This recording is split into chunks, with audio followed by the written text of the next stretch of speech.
Hey everyone, welcome back. Today I'm going to be reviewing Black Panther, Wakanda Forever. Start from the beginning.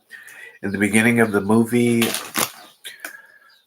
uh, the Black Panther, Chadwick Boseman, he's having health problems. His sister Shuri, she's basically doing whatever she can to try to save him.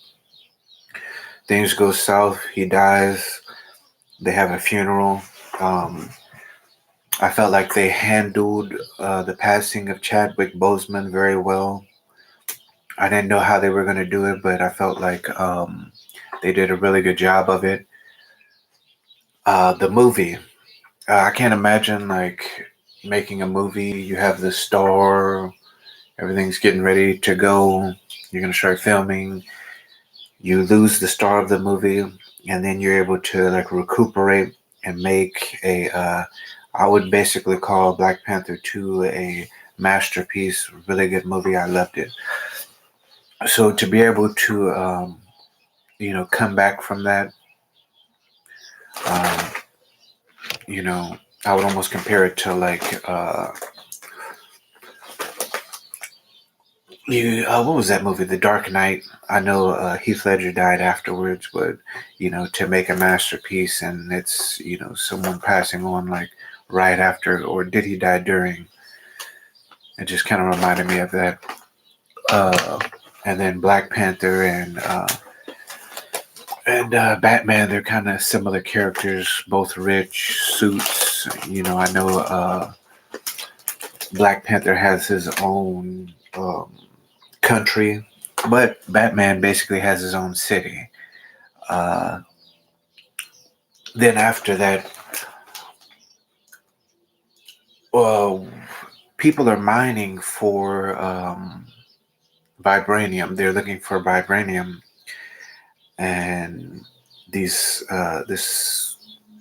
group of people, they're on this uh, almost like an oil rig, and they're looking for vibranium. They run into the Atlanteans, and it's the first scene we're introduced to the Atlanteans and Namor. I feel like they do a really good job with this. Uh, when we're first introduced to them, it's almost like scary.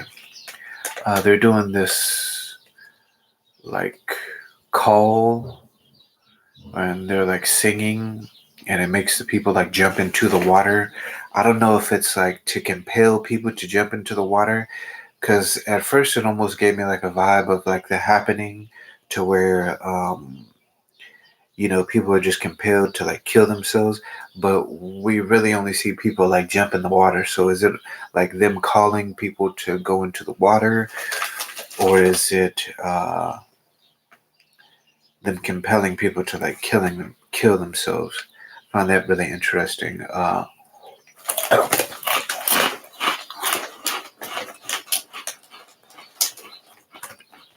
Then we see Namor for the first time, and he flies and grabs a helicopter and throws the helicopter into the water,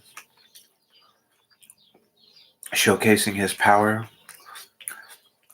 I know in the comic books, like people have said like Namor punches really hard, and he can fly. So just like watching this movie, it almost made me want to see like how he would compare to like the Hulk, Captain Marvel, and Thor. It got me excited for like the future of this character. Um, then shortly after that, we get to see Shuri, what she's up to, what the Queen is up to. Angela Bassett, I've always been a fan of hers. She did a really good job with this movie. Uh, Almost all her scenes, she killed it. Very emotional. Shuri too. She was very emotional throughout this. The leader of the Dora Milaje, forgot her name, did a really good job. Um, and all those characters, they did a really good job in the first movie too. Just in this movie, they got more screen time, and they really did their thing with it. Uh, where do I go? The action scenes in this movie, I would like to have seen more. The final action scene,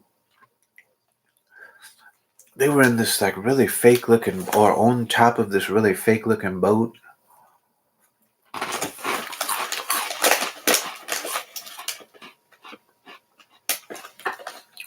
And on top of that,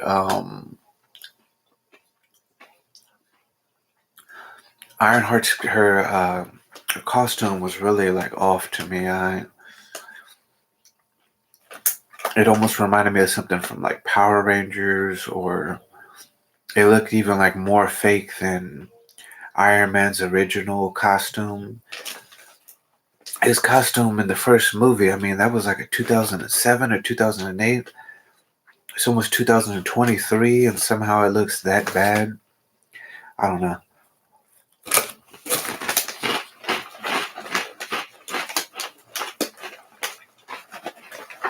When I first saw her suit, it almost reminded me of the end of the first Black Panther, where they're fighting in like the mining like subway area, and it looked really bad.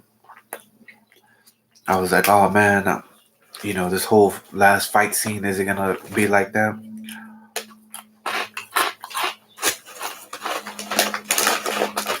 Then we got the Black Panther versus Namor fight. It's really good. Could have been a little longer, but I liked it a lot.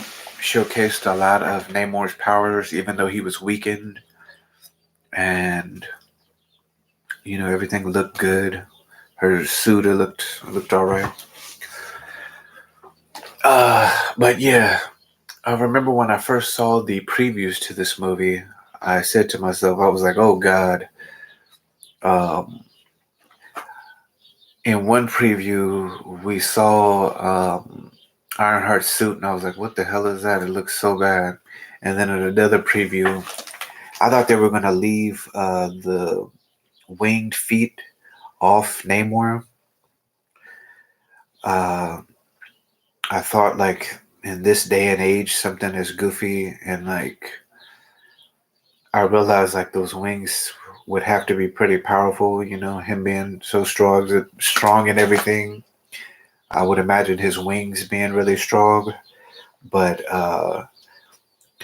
yeah, just like some wings on your feet is just so ridiculous. I don't know. And would the wings really be like feathered wings? I feel like the wings would be almost more like a bat's wings, because that would kind of almost help him in water, and then feathers underwater, it just kind of doesn't make sense.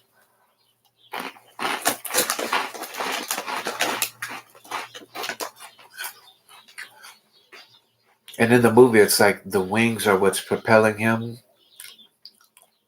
to fly. So what's like making him swim so fast? I don't know.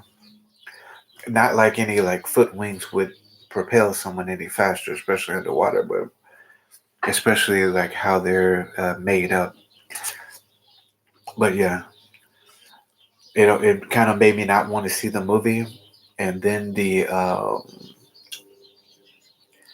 I don't know. I watched some reviews. Mahler and a couple of other people, they reviewed it, and it just really didn't get me like too excited for the movie.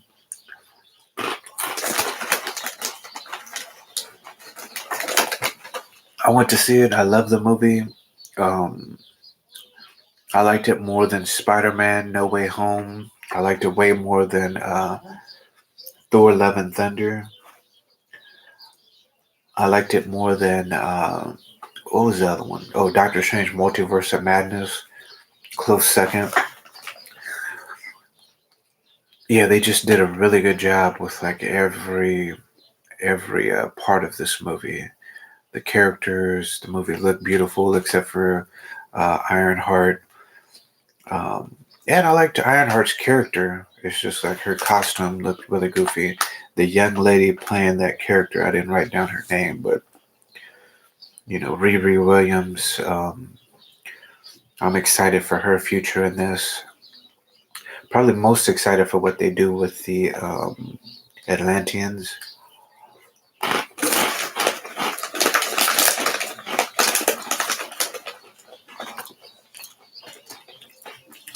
What they're gonna do next with Namor. If I had to rate this movie on a scale of 1 to 10, give it a 9.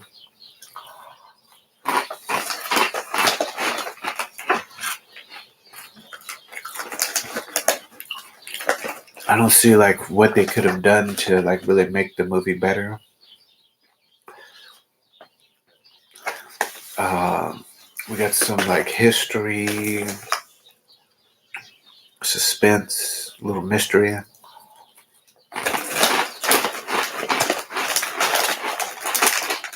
It was funny.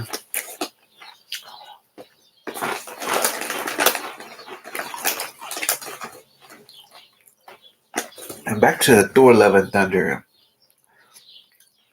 I actually read the first comic book with Gore the God Butcher. Great character. I just don't see how you screw that up. They don't give. He just didn't get nearly enough like screen time. It almost seemed like he got his powers, and then it was like the next thing you know, he shows up. But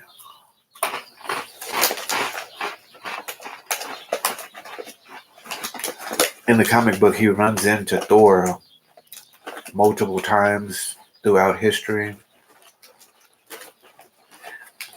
Since they had Jane Foster as Thor, it's like she could have been the young Thor in the comic books, present day Thor, and then somehow they should have worked it into where we got a Thor from the future. That would have been really cool. Uh,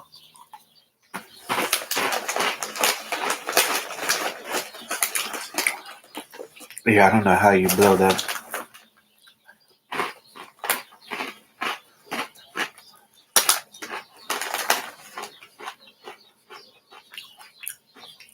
But they did. I really didn't care for Spider-Man No Way Home. I felt like the action in that was lacking and wasn't good enough.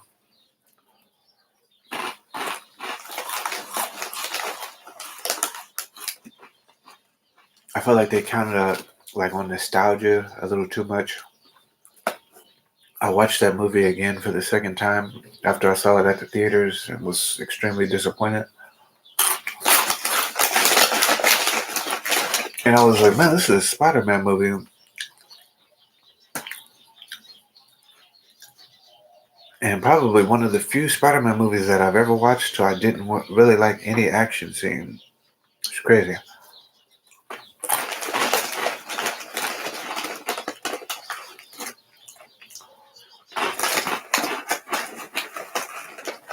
I like Loki, the TV show. They showed previews for Ant-Man Quantumanium. It looks good, although I haven't liked the other Ant-Man movies.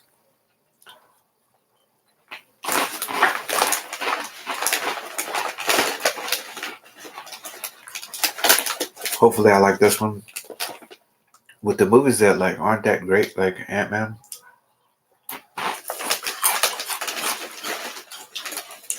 I feel like they should almost do them like Civil War and have like multiple like other Avengers and stuff in the movie, not just Ant-Man.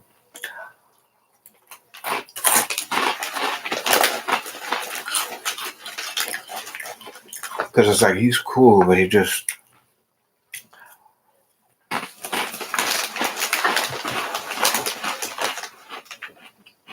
by himself, he just doesn't do it for me. Then, like I thought the Black Widow movie was okay. I was really hyped for that movie because of Taskmaster. And there's some characters that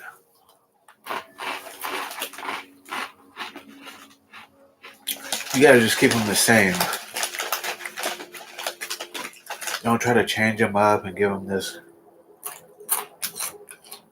sad story or whatever. Just leave them the same.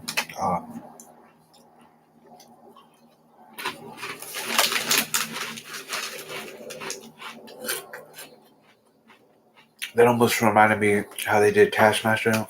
It almost reminded me of how they did Deadpool and X-Men's Origin Wolverine. Just an abomination.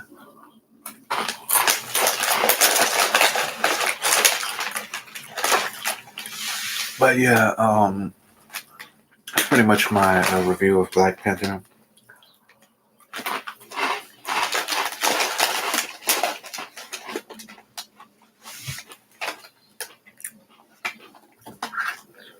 There's a lot of, well, not really a lot, a few like horror movies on the horizon.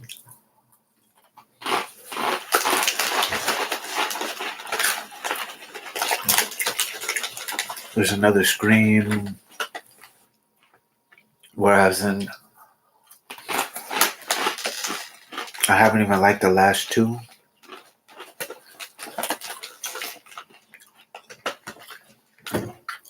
But I'll probably still check out the next one just because I like the first.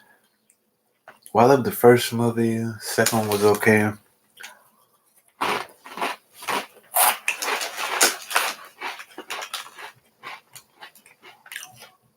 Third and fourth, I really don't remember, but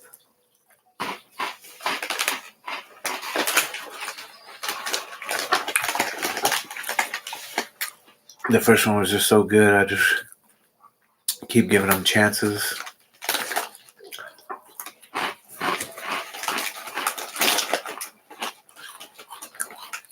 There's another Evil Dead. First Evil Dead movie was okay. Second one, great. Third one was really good.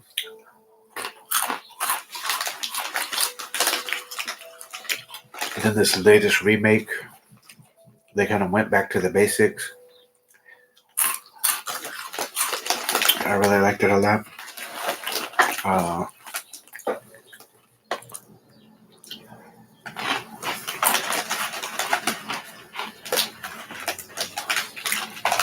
Let me see what else is coming out.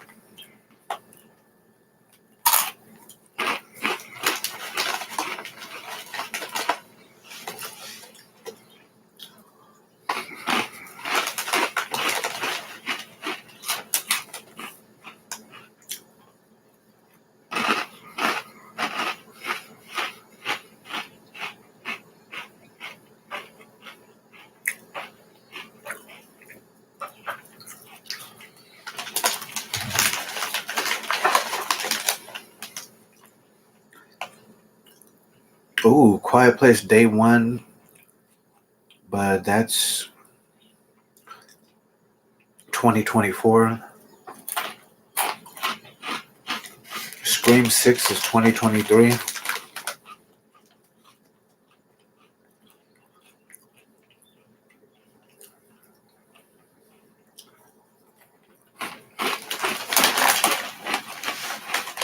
The Nun 2, I'll probably check that out, but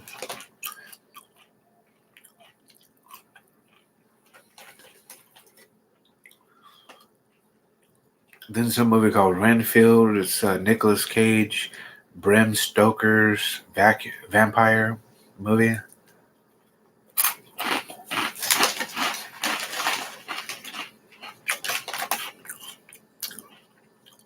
Dracula with the twist. Oh, The Exorcist. Probably see that when it comes out.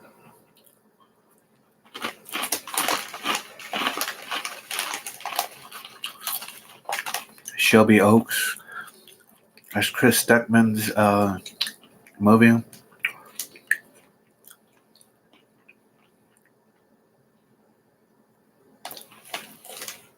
Good for him.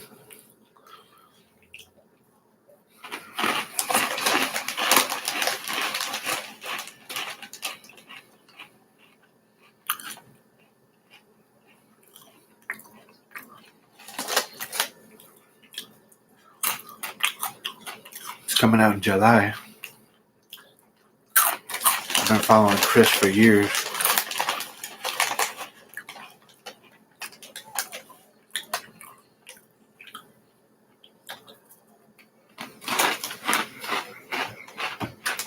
All right, everybody. Have a good one.